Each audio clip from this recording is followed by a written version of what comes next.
Halo semuanya, kalian ingat mobil Korea zaman-zaman pertama masuk Indonesia? Ya, mobil Korea waktu pertama masuk Indonesia image-nya nggak bagus, desainnya boring karena ya apa? Mereka masih reverse engineering dari mobil lain, kualitasnya buluk, dan ya after sale service-nya kadang dilayanin sama orang yang sebenarnya nggak pengen kerja di situ dan nggak peduli sama mobilnya, dan seakan-akan dia kesel banget sama customer-nya tiap hari. Wah, siapa juga yang nggak kesel kalau customer-nya datang tiap hari buat komplain kalau mobilnya rusak lagi tiap hari. Tapi sejak 2006-2007 lah, ada perubahan di paradigma perusahaan Korea ini. Mereka sadar bahwa desain, kualitas, dan pelayanan itu penting. Jadi sejak itu mereka mulai improve, dan since then, yang namanya Hyundai sama Kia itu jadi pemain besar nggak cuma di Korea, tapi juga di Europe. Award winning terus, kualitasnya improving terus, desainnya juga naik terus, dan after sale service-nya juga makin bagus. Dan sekarang yang namanya Kia sama Hyundai jadi pemain gede di sektor EV, terutama di Indonesia. Hyundai kebetulan dominating di Indonesia, salah satunya dengan Ioniq 5. Dan sekarang ada mobil terbarunya dari mereka. Ini dia.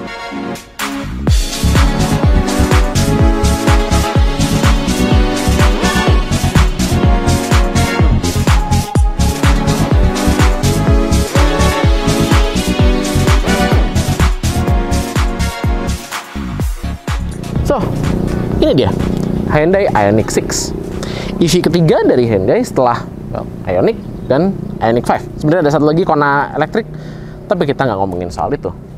Nah, Ioniq 5 udah menjalankan tugas berat untuk meyakinkan publik di Europe, publik di Amerika dan Indonesia, semua di seluruh dunia, bahwa EV itu bisa menarik dan nyaman buat dipakai.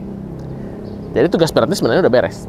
Tugas Ioniq 6 sekarang adalah meyakinkan bahwa EV dari Hyundai itu bisa fun dan quirky. Dan ya, indeed, design wise, ini salah satu EV paling nyeleneh, paling unik, dan mungkin paling menarik yang dibikin Hyundai. So, kira-kira bisa nggak ya?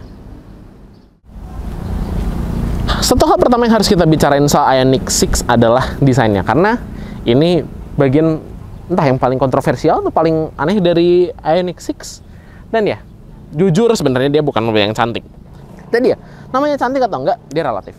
Tapi satu hal yang pasti, dia nggak ngebosenin. Dia menarik, ada aja detail yang lucu gitu, yang menarik gitu.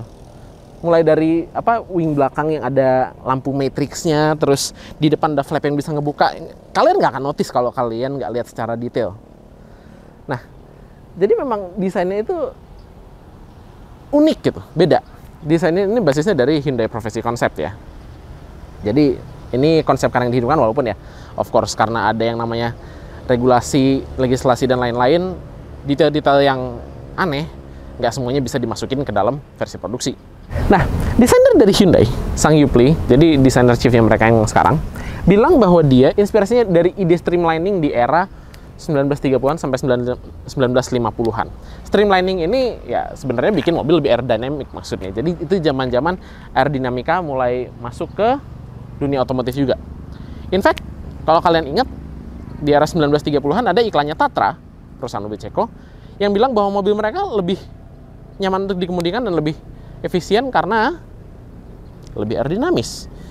Anyway, desain streamlining ini bukan tanpa sebab. Karena ya tipikal mobil listrik, dia harus ada efisiensi di bagian dari desainnya.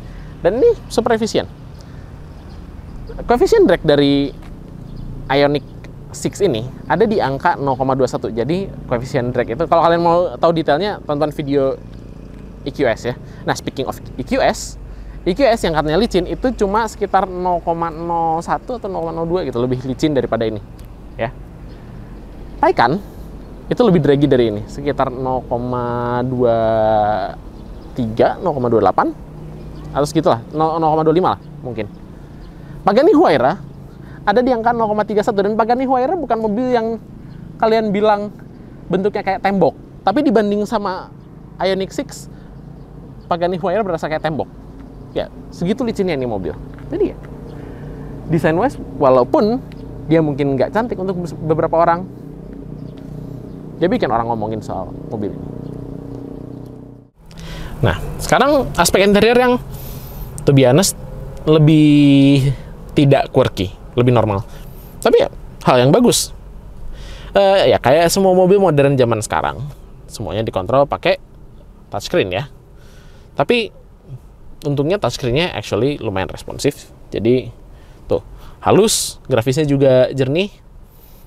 Somehow mengingatkan aku ke HP Samsung. Anyway, ya kontrolnya smooth, grafis juga bagus.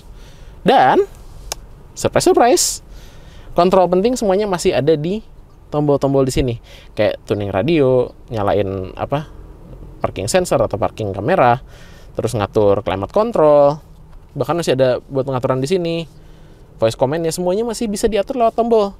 Yang ya bagus, artinya dia tidak mendistraksi kamu dengan harus operating touchscreen sepanjang waktu. Ya mungkin untuk ngatur beberapa setup kendaraan harus lewat touchscreen, tapi itu nggak suatu hal yang bakal kamu lakukan di jalan sering-sering. Dan lagian juga siapa juga yang mau bawa ini ke track.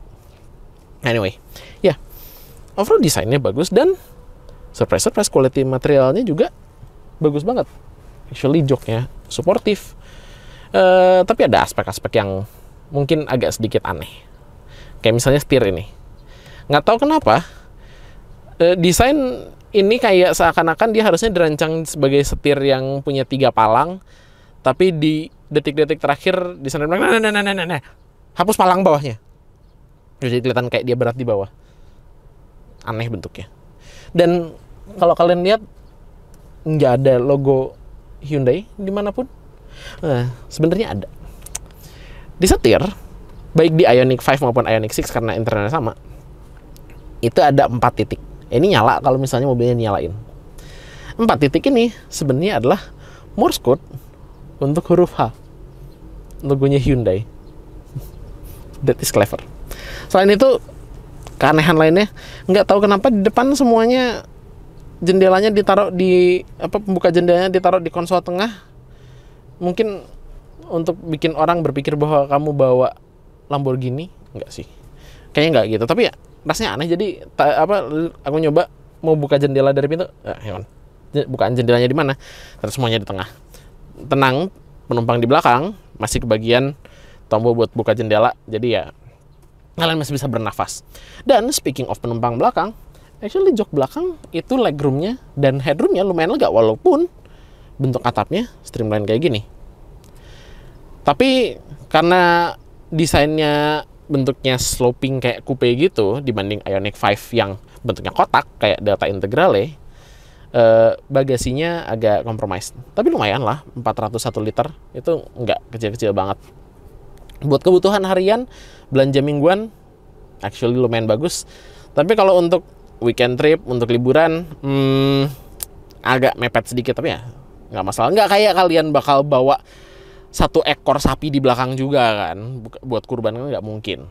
Di depan juga sebenarnya ada bagasi yang oke-ish, mungkin buat bawa nggak tahu kue ulang tahun mungkin, tapi yang nggak gede-gede banget lah ya.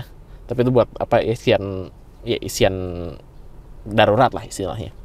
But overall interiornya pun bagus. I really like it. Ini mobil yang cerdas kalau boleh dibilang. Nggak cuma interiornya yang cerdas, dia powertrainnya juga lumayan cerdas. Jadi Ioniq 6 itu sharing platform eGMP, sama kayak ya basically EV-nya Kia, semua EV Hyundai dan EV-nya Genesis yang bukan berbasis dari mobil bensin. Di sini yang versi yang masuk Indonesia nih lewat HMI itu versi dual motor long range, yang berarti dia dapat ya seperti yang gue bilang, dual motor berarti ada 2 motor depan dan belakang, all wheel drive, dan 326 horsepower, yang berarti ini jauh lebih powerful daripada Ioniq 5 yang masuk sini, karena Ioniq 5 yang masuk sini yang bukan Ioniq 5N itu Ioniq yang rear wheel drive yang cuma 217 horsepower. Nah, ini cukup buat 0-100 dalam 5,1 detik. Top speed ya 180 km per jam. Siapa juga yang mau kencang-kencang di EV normal kayak gini. Tapi bukan itu key dari Ioniq 6. Pinternya bukan di situ. No. Pinternya adalah Dia baterainya nggak gede-gede amat, cuma 77,4 kWh.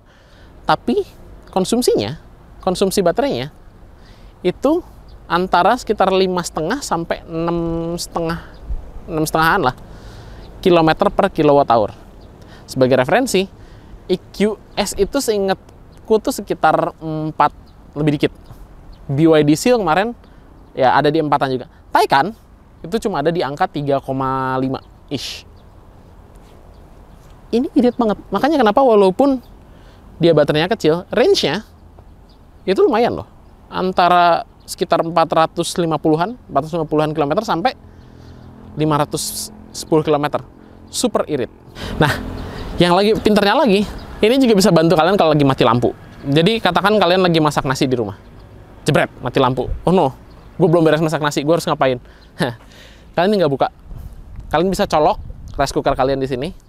Dan kalau peranti kalian ada di angka 230 volt, kalian bisa dapat sekitar 3,6 kilovolt ampere di sini. Kalau untuk yang peranti yang 190 kalau nggak salah, yang 120 itu maksimum itu sekitar 1,9 kilovolt ampere. Jadi ya lumayan lah, bener-bener bisa dipakai buat ya istilahnya nge-charge laptop, bisa dipakai buat lanjutin masak nasi, dan kalian bisa nyolok ke terminal itu atau langsung lewat sini aja, depending on kebutuhan kalian. Jadi ya dia cerdas banget, dan nggak berarti kecerdasan ini tidak ada hubungannya sama performa, karena ini bahkan bukan versi Ioniq 6 paling kenceng yang bakal ada, karena nanti bakal ada versi Ioniq 6N. Udah di preview sebelumnya di RN22e Concept. Nanti Ioniq 6N dapat powertrain yang sama kayak di Ioniq 5N, yang berarti ada 650 horsepower. Itu kita nanti harus nyoba kalau misalnya udah ada. Tapi sekarang kita adanya Ioniq 6 yang biasa. Jadi yang kita coba adalah ini. Jadi sebenarnya semua teori tadi yang udah aku jelasin semua, gimana jadinya ketika dipakai di jalan. Kita turun ke jalan karena di sini kita nggak bisa buktiin semuanya. Let's go. Oke, sekarang kita lagi session driving guys bersama Tias. Iya. Nah, lu udah pakai ini berapa hari ya? Ya beberapa hari lah, 4-5 hari ya kan. Iya. Kemudian gua bawa keluar kota nyobain juga ya kan. Dari sisi mengendara sih mobil ini nyaman sih. Ini kayak EQS, BYD, suspensi enak banget nih. Ya, walaupun sebenarnya kalau dari suspensi gue tetap masih juara sih ini ya BYD kan, entah kenapa ya. Ini enak sedikit menurut gue dibanding BYD lebih soft ya. Lebih soft. Ini lebih keras. Agak sporting dikit. Sporty lah, tapi keren lah. Terus yang paling penting itu guys sebenarnya adalah kelebihan dulu ya. Efisiensinya gila sih. Yang Tias tadi ngomong tuh ya. Kemarin kita itu berapa ya? 6, berapa sih di sini? Pokoknya kemarin bacaannya sampai 6,4 di situ. Iya, 6,4 lah. Dekat ke klaimnya. Iya, 6,4 dekat ke klaimnya. Itu gila sih untuk ini. Mobil sekencang ini ya, maksudnya 300 HP. Relatif cepat lah. Kita nggak butuh kencang-kencang, bukan yang versi N yang tadi Tias bilang, enggak lah. Nah, ini ada pemanas sama pendingin juga di ini. Walaupun nggak seenak kayak Mercy yang ada pijit-pijitnya. Ya, Mercedes mah udah lama.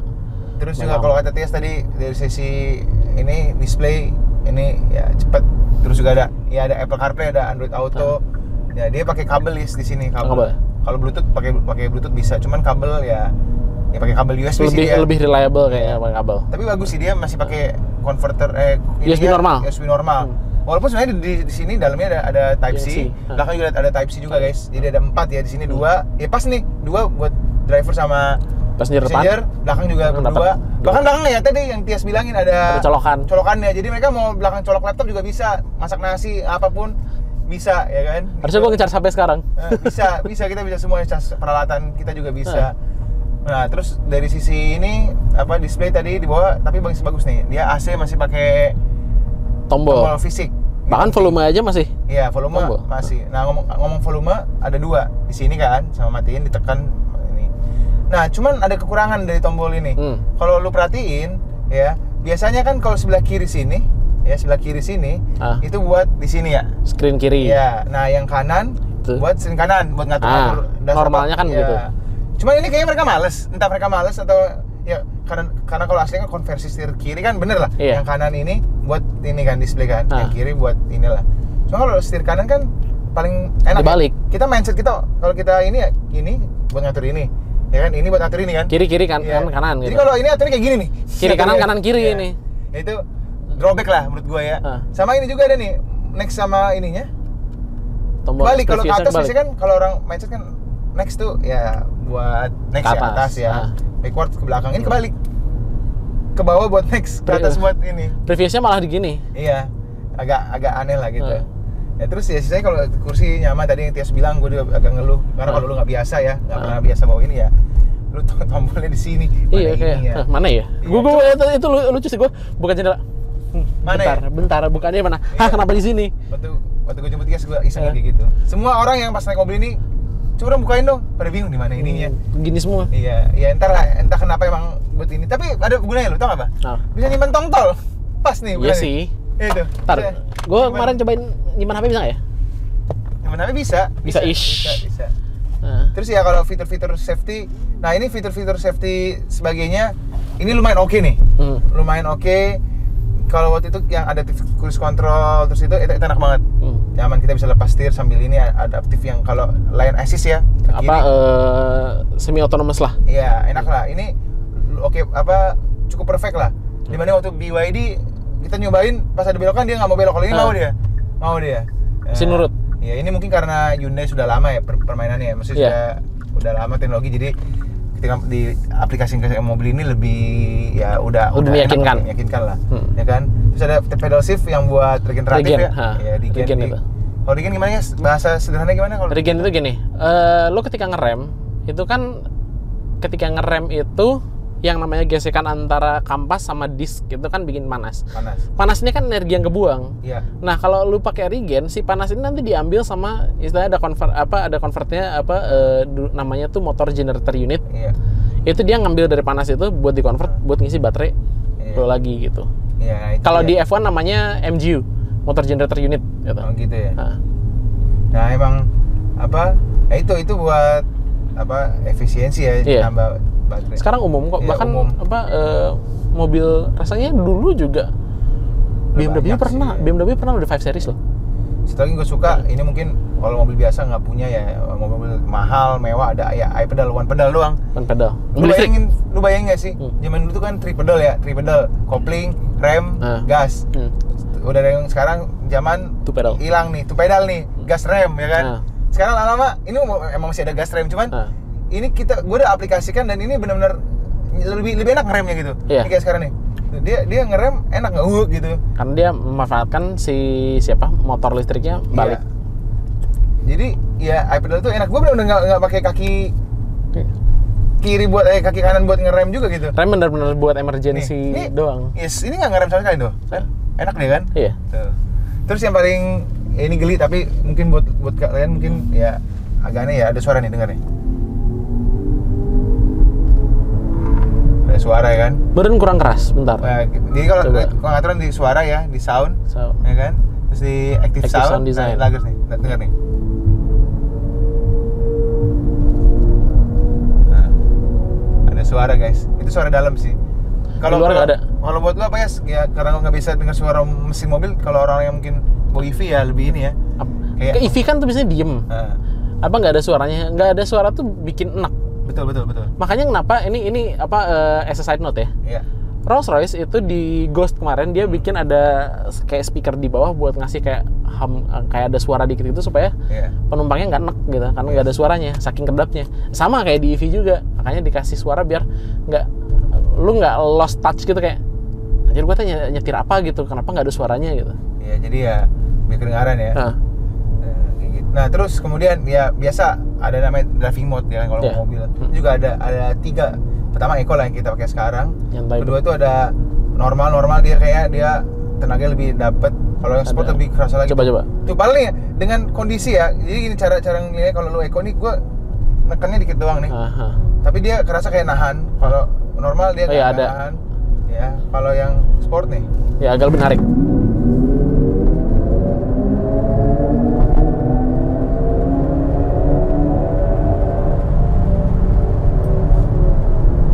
lucu lagi. Selalu lucu ya. Selalu lucu ya. Kayak aneh gitu kan. Tapi ya ini ingat, ini bukan kayak tadi Tias bilang, bukan 5 yang Ioniq 6N. Ini yang normal, tapi untuk normal ini udah cukup sih. Oke sih, enak ya, sih. Ya jangan bandingin sama Seal Performance ya, beda jauh lah gitu. Ya maksudnya bedanya lumayan jauh lah ya. Iya. Dibandingin yang BYD Seal atau EQS kan, mereka lebih penting kenyamanan kan. Tapi emang sekelas ya BYD Seal sebenarnya. Kalau BYD Seal mungkin ya. Kalau EQS di atas jauh. EQE ya. EQ mungkin belum ada. Paling dekat EQE. Tapi EQE aja masih di atasnya ini sekelas. EQ itu levelnya katakanlah i5 gitu. Ini tuh levelnya kayak i4, iya. i4 terus Model 3, macam-macam gitu lah. Iya. Nah tadi masalah, satu lagi tadi ada mode custom. Ada custom. Dia tekannya agak lama. Nah itu drive mode itu lo bisa banyak, kayak misalnya ya drive mode bisa di setting ya. Setting lo bisa kayak banyak nih, misalnya ada power outputnya, mau yang kenceng atau yang minimize, akselerasinya segimana gitu kan. Nah kita bisa misalnya nih powernya ya bisa ada driving lama auto AWD ya kan, atau misalnya two wheel drive doang. Berarti kalau mau drift pakai two wheel drive doang dong, terus bikin auto. Iya, tapi ini paling cuma sekitar 200 horsepower. Ya. Jadi nggak terlalu ini lah. Ya nggak penting banget. Bukan nggak terlalu bahaya juga sih, nggak terlalu penting juga lah ya. Out of control lah. Ya ini emang bukan mobil ngebut kok. Tapi dari sisi ini ya, bentuk tadi kalau tadi agak aneh ya. Iya. Gue merasa ya mungkin aneh, tapi menurut gue keren. Gue sih ngelihat semacam ini nih, Mercy CLA shooting brake. Kalau belakangnya iya. Belakangnya mirip shooting brake. Jadi terus juga kalau di jalan nih guys, masalah di jalan, Ioniq 5 di mana-mana kan? Iya. Di mana-mana banyak. 6 jarang. 6 jarang sih. Ya entah mungkin faktornya mahal ya. Tadi 1,2 M. Iya, bedanya hampir 400 juta ya sama Ioniq 5 ya. Ada 1,2 M kalau Ioniq 5 800 jutaan ya. 800. Segitulah ya. Bedanya lumayan tuh, gede kan. Tapi ya orang memilih Ioniq 5 jadinya ya. Kalau ini sih bentuk orang yang nggak mending, mau bentuknya keren, maksudnya bentuknya lucu, yang agak aneh gitu. Bentuknya nggak kayak sedan, ya udah sedan biasa aja gitu kan. Ini kan nggak gitu. Nah dari segi bentuk gitu. Terus gue nemu satu lagi hal di belakang tuh, di wing belakang itu dia berembun gitu loh. Ada kondensasi. Itu kan lampu kan? Lampu ya. Dia kondensasi ya. Iya sebenarnya itu nggak masalah big deal. Cuman kalau lu semacam ini mobil mahal gitu, tapi ada kayak embun itu agak aneh sih. Iya. Terus satu lagi kelebihan dari BYD Seal yang gue ngeluhin, apa coba? Apa? Bannya, ini bannya enak. Ini ban proper. Walaupun terakhir cuma 300-an ya. Tapi dikasih bannya langsung ban Pirelli P0 yang elektrik. Iya. Ya kan, kalau BYD kurang gitu, takut. Ya namanya udah tenaga 600 HP, tapi bannya nggak terlalu proper lah. Bannya ban PR. Ban PR lah ya kan. Kalau ini bannya udah oke ya. Iya. By looks juga oke. Yang kalau sound system enak nih pakai Bose. Cuman lucu ya. Pakai Bose ya, emang suara udah oke lah, udah maksudnya emang premium sound ya. Cuma kalau misalnya lu ada sensor, kita dengar musik. Kalau misalnya kita belok ada bunyi tenenet. Hilang. Yang belakang, yang depan hilang, tapi belakang enggak. Jadi dia kalau misalnya penumpang belakang, dia nggak peduli sebenarnya kan mau suara sensor kan. Gue denger musik. Nah, yang depan yang jadi hilang gitu. Kalau bunyi sensor kayak parking, tenenet. Kayaknya dia misahin channelnya. Ada yang channel yang dipisahin di gitu situnya. Tapi keren sih, maksudnya belakang nggak keganggu, kita doang yang keganggu sebagai penumpang depan, ya kan. Nah itu sih sisanya sih ya tadi dari kompartemen ini kadang ada terus transmisi di bawah tuh luas, gede bisa nyimpen banyak barang di bawah. Ini kita nyimpen handycam kamera kita iya di bawah gitu kan. Terus ya ini ada wireless charging, terus ini bisa naruh minuman 2 biji. Terus ya ini tadi karena dia sengaja di sini nggak ada tombol guys, jadi semua di sini kayak auto hold, ini ngelock di sini, lock di situ kan ya semua di sini. Terus ini dalam juga lumayan gede sih bawahnya. Iya. Bisa nyimpen, terus ada dalam sini dalam. Lumayan gede itu kan. Misalnya bawah, gue nyimpen kamera 360, Sony gede, taruh situ semua masih bisa masuk lagi. Ya ini kamera depan ya standar lah ya kan. Belakang juga lumayan lah, apalagi kalau bagasi tadi dia sudah ngomong sih, ya kan. Ini sisanya ya ini. Nah ini ada head up display ya kan. Enak tuh, jadi kita bisa lihat ya, standar sih mobil mahal ini harusnya udah ada lah. Terus ada sunroof ya, enak lah bisa buka. Ya kan. Ya sisanya kalau menurut gua ini mobil keren ya. Oke sih. Kalau kata gue, kualitas juga improve jauh dibanding mobil Korea zaman dulu. Nah itu guys, sekarang kita mau ngasih HSP score dulu ya. Ya, kita punya verdict baru. Ini model baru kita. Jadi ada chartnya, di mana kita bakal ngasih penilaian. Ini penilaian. Oke, jadi ini HSP leaderboardnya. Nah di leaderboard ini udah ada beberapa mobil nih ya. Mulai dari yang sesimpel kayak Haval H6 sampai 992 GT3 RS semuanya ada di sini. Nah, di leaderboard ini kita punya sekitar 7 kriteria penilaian ya. Jadi ada desain, ada performa, ada handling, lalu ada practicality, seberapa praktisnya dipakai buat harian. Ada juga efisiensinya, lalu ada seberapa nyamannya, dan seberapa fun, seberapa thrilling dia dipakai buat ya sebagai driver's car gitu. Dan of course nanti ada overall skornya, skor maksimumnya ya, skor rata-rata sebenarnya, skor rata-rata dari semua jumlah skor tadi dengan maksimum poin 10. Lalu ada juga si verdictnya, si kesimpulannya, apa yang pro, apa yang kontra ya. Nah, Ioniq 6 ini dari gua desain dia dapat 8. Desainnya mungkin nggak cantik, tapi dia memulai pembicaraan. Dia sesuatu yang quirky dan sesuatu yang menarik, yang bikin orang pengen ngomong gitu, pengen ngobrolin desainnya. Jadi actually lumayan atraktif. Performa ya lumayan lah, 300 horsepower lebih buat mobil harian, bagus banget gitu. Lalu practicality, lu bisa ngecharge, coba lu bisa ngecharge di mobil. Seberapa lebih praktisnya coba. Mau lebih praktis gimana lagi? Lu bisa ngecharge, terus kargonya juga lumayan gede, legroomnya gede, praktis banget mobil. Efisiensi, konsumsi listriknya efisien banget, sekitar 5 km per kWh, itu edan banget, efisiensinya bagus banget. So far EV paling efisien yang pernah kita coba. Dan kenyamanannya average, ride-nya agak sedikit stiff, tapi ya kompensasi karena Hyundai pengen Ioniq 6 ini jadi agak lebih sporty, ya nggak apa-apa lah. Nah, jadi itu tadi dari gua, kayak gue bilang, kalau dari gua pro-nya dia efisien banget, lalu desainnya juga making people talk istilahnya gitu, jadi bahan bicaraan. Walaupun konnya mungkin agak sedikit mahal, 1,2 M kayak yang gue bilang di review, dan fasilitas ngecharge-nya belum terlalu jelas. Nah, Gap, kalau dari lu gimana nih soal handling sama thrillnya? Oke, Yas. Untuk Ioniq 6 sendiri dari sisi handling, ya karena ini mobil listrik, dari pengereman, akselerasi ya tentunya kita bisa bilang ini instan. Jadi ya oke ya, untuk akselerasi ketika kita butuh tenaga atau kita pengen cepat itu oke, tapi ya ini bukan mobil yang super performance ya, kita nggak bisa bandingkan dengan BYD Seal ya. Tapi dari sisi ini sangat baik ya, jadi aku ngasih nilai 7 untuk handling. Nah, untuk thrill sendiri ya ini satu lagi ya, karena ini adalah mobil listrik ya gak ada suara ya, gak ada experience yang luar biasa ya, seperti mobil pada umumnya ya. Jadi ya buat gue sih ya nilai 6 sudah cukup baik untuk mobil Ioniq 6 ini. Nah itu guys review kita ya. Ya. Jangan lupa apa? Seperti biasa komen di bawah, subscribe dan nyalain notification supaya nggak lupa video-video terbaru. Ini ya, dual love chat buat bantu kita. Oke, ya. Sampai ketemu lagi di video selanjutnya. Bye.